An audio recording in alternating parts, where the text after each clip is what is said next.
Yes, be ready. Start.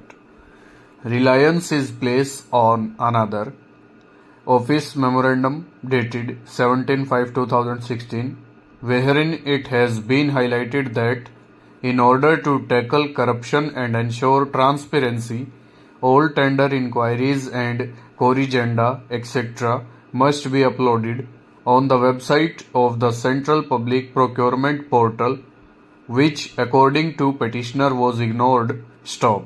It is also highlighted that respondent number 2 acted in complete violation and disregard of the Manual for Procurement of Consultancy and Other Services 2017 issued by the Ministry of Finance in the light of the General Financing Rule 2017. Stop.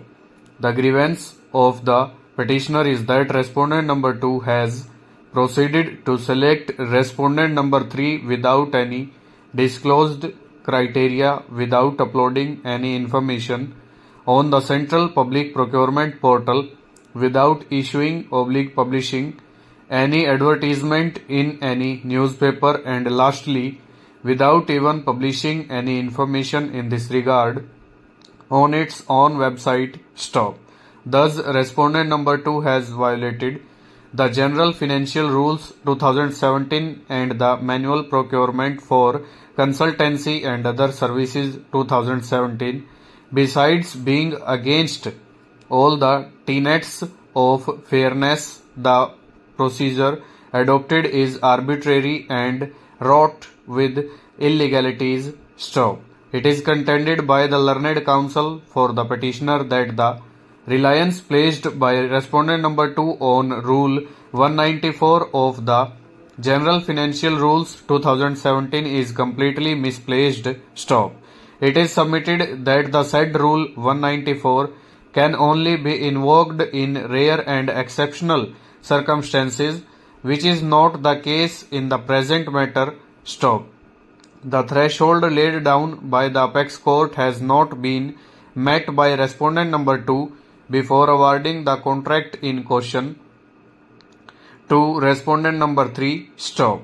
Reliance is placed on Air India Limited versus Kochi International Airport Limited (2000) to SCC 1617 and on a judgment rendered by a division bench of this court in the case of Times Innovative Media Limited versus Delhi Transport Infrastructure Development Corporation Limited and others 2013 SCC Online Delhi 1250. Stop.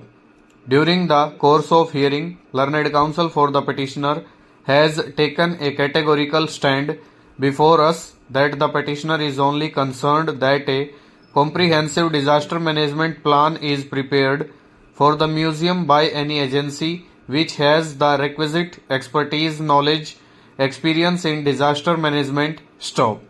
He submits that the petitioner's plea may be ignored if, according to the technical criteria fixed, the petitioner does not qualify. Stop.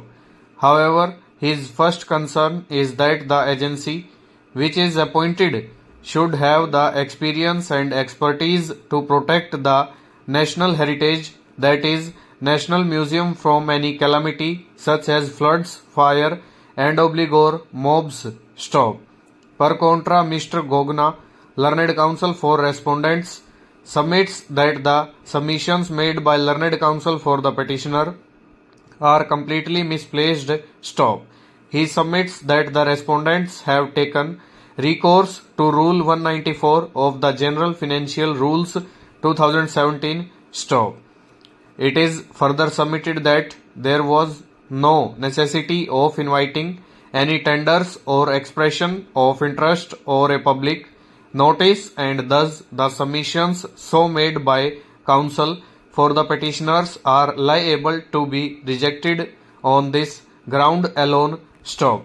Learned counsel submits that Rule 194 of the General Financial Rules 2017 allows selection of single source or nomination basis in situations where the execution of the assignment may involve use of proprietary technique or in cases when only one consultant has the requisite expertise in interest of the ministry/department. Stop.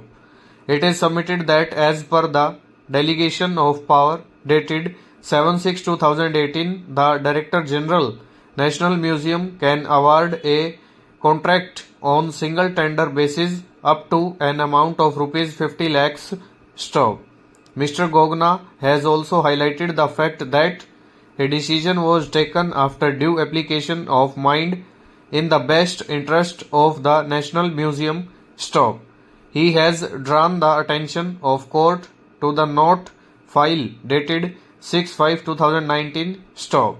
Learned Counsel has also highlighted the fact that the National Museum has over 2 lakh priceless antiquities, many of which are national treasures that are more than 3,000 years old, including the objects pertaining to Indus Valley civilization, and only about 3% of these objects are on display, while remaining 97% are preserved in store, and accordingly a well-prepared disaster management plan was required to prevent permanent loss to these national treasures, which may be at risk due to fire, flood, earthquake, or even hazards that are specific to museum objects like moisture, heat, or pest attacks. Stop. It is essential to understand the disaster risk or risk due to hazards related to museum objects, which requires very specific skills and knowledge in the field of material heritage, conservation of objects, museum display technique, storage of objects, etc. Stop. It is also the contention of the counsel for the respondents that the preparation of museum disaster plan extends much beyond building safety or human evacuation in case of a fire or an earthquake. Stop. The preparation of plan would also involve sharing sensitive information regarding storage, locations, and security of museum objects. Stop. It is also pointed out that the disaster management plan for the National Museum was sought to be prepared for the first time in 60 years history of the National Museum to mitigate the disaster risk and to ensure safety of priceless national treasures and to prevent disasters that had wiped out Indian Museum of Natural History, Monday House in 2016 and National Museum of Brazil in 2018. Stop. Paras